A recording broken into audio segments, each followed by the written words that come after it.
എല്ലാവർക്കും നമ്മുടെ പുതിയ വീഡിയോയിലേക്ക് സ്വാഗതം. ഇന്ന് നമ്മൾ പോകുന്നത് ജെറുസലേമിലെ യേശുവിൻ്റെ അന്ത്യത്താഴം നടന്ന സെഹിയോൻ മാളികയിലേക്കാണ്. നമുക്ക് അവിടുത്തെ കാഴ്ചകളെല്ലാം കണ്ടുവരാം.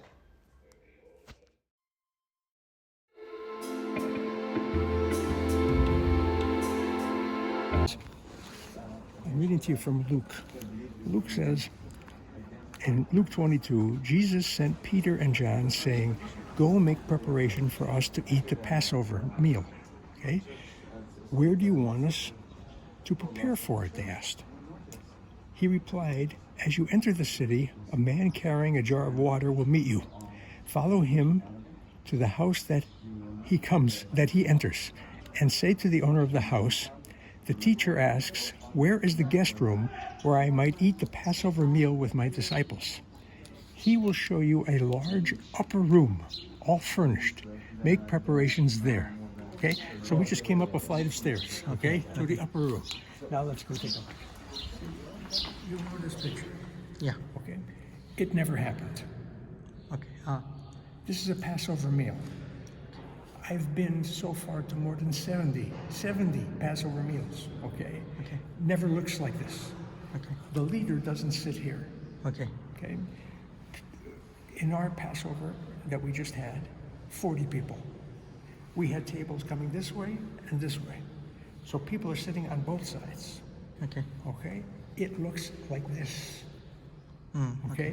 And this is from a Christian Bible study, okay? They know what it looked like, okay? They were sitting on both sides of the table. If they didn't have so many people, then the waiters and waitresses would serve from in here. Okay. But if they had more people, the people would sit down in here, and then they go over the backs of the people to serve, you see? But everybody wants to hear the leader. They want to see his face.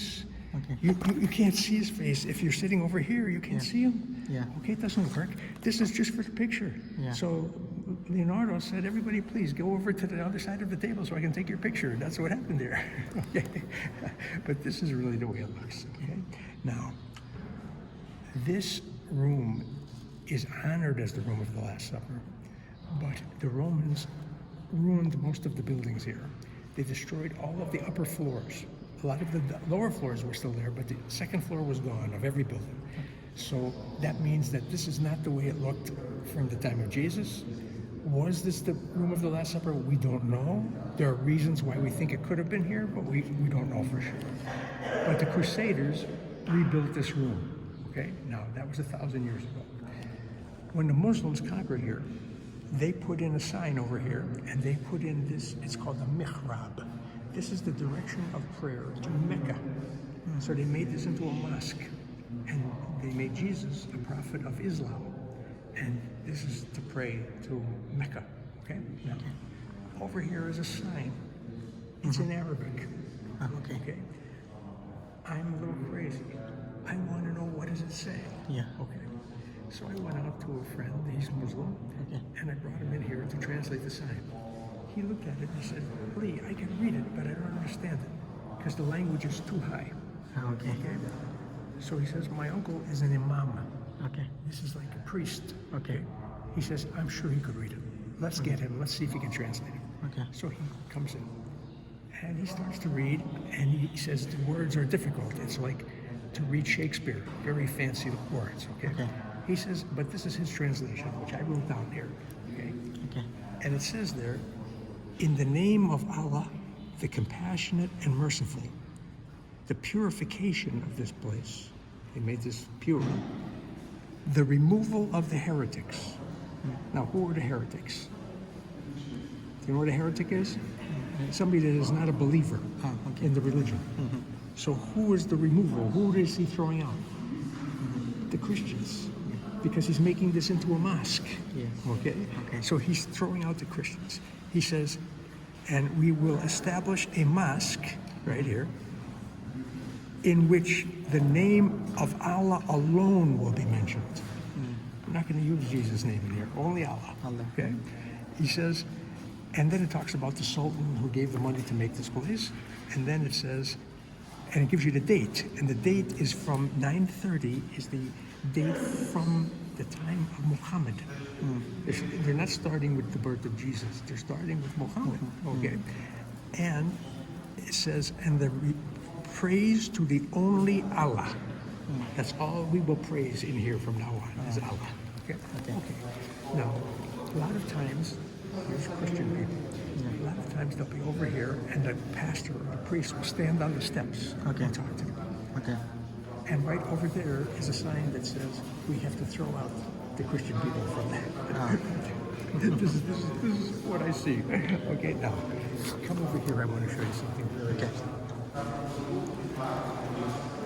Jesus was from the time, just a little bit after Aesop. You know who was Aesop? Did you ever hear of Aesop's fables? No? Aesop made stories that are like for children. He talks about the fox and the grapes, that the fox talked to the grapes and the grapes talked back to him. And he talks about animals speaking, and so he creates fables. Now, Jesus uses parables, and he makes stories also, that the story is not exactly the story. He's telling a story that teaches you something, okay? So Jesus knows Aesop. He knows how these stories work, that even in this time, you had the Romans and the Greeks had many gods. Zeus, Jupiter, okay? Yeah. The Jewish people liked these stories. They didn't believe in it. They didn't worship Jupiter. But the stories of how the gods treated each other teaches us about how life works, okay? So they used the stories of the gods to learn about Hercules, and it was fun to teach the children these different stories, these different myths. Yeah. Now, there was a story at the time, that a fable, that the mother pelican loves her children so much. You know what a pelican is? A big bird, right? She loves her children so much that if there's not enough food for them to eat, she lets them eat the flesh of her breasts. Her own body she lets them eat, okay? Here is supposed to be the Last Supper. Jesus takes bread, he breaks it, and he says, take this. This is my flesh. Eat of my flesh. Okay? Right? And to this day, Christian people take communion that they're eating of Jesus' flesh. Okay? But did Jesus mean this exactly, that this is really his flesh? He was recalling to the people the story of the pelican.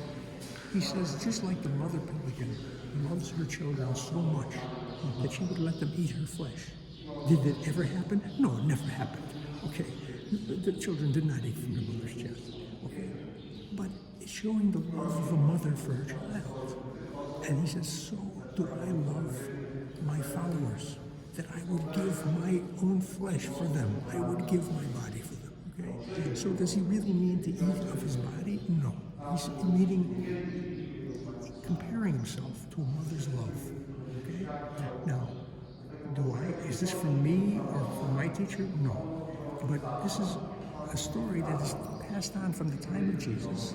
And when the Crusaders built this to honor this room of the Last Supper, they put right here a picture of the mother pelican and the babies eating from her breast. That's what's happening here. The baby pelicans are eating. This is whereas if I was ever eating. So it looks like here's where we're calling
King David, and the room is divided in half because there are women that come to say the Psalms of David just like the men do, and this is considered prayer. So the Orthodox people don't want the women and the men to be standing together because the men are distracted by the women and they want to keep their thoughts holy. So they put up a wall so it separates the tomb. But this is the place where we come to give honor to King David. We believe that he is buried here. And so they study from the Bible, usually in the book of Samuel. There's a lot of stories of King David.